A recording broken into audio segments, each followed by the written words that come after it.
Salam. Qalın bir qazana 200 qram şəkər tozu, 50 qram nişasta, 50 qram un, 1 çimdik duz, 3 ədəd yumurta və istifadə edəcəyim 1 litr südün bir qədərini əlavə edib qarışdırıram. Tam həll olduqdan sonra qalan südü də əlavə edib orta istilikdə olan piltənin üzərində əlimi dayandırmadan qarışdıraraq bişirirəm.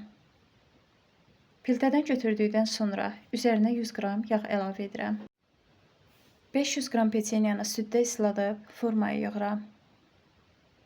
Əvvəlcə peçenya, üzərindən krem, yenidən peçenya, krem, peçenya, sonda yenə də krem əlavə edib hamarlayıram.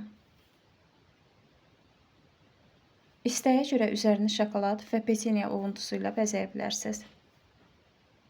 Tortu yığdıqdan sonra isə 5-6 saat soyuducuda saxlayırıq. Hələlik.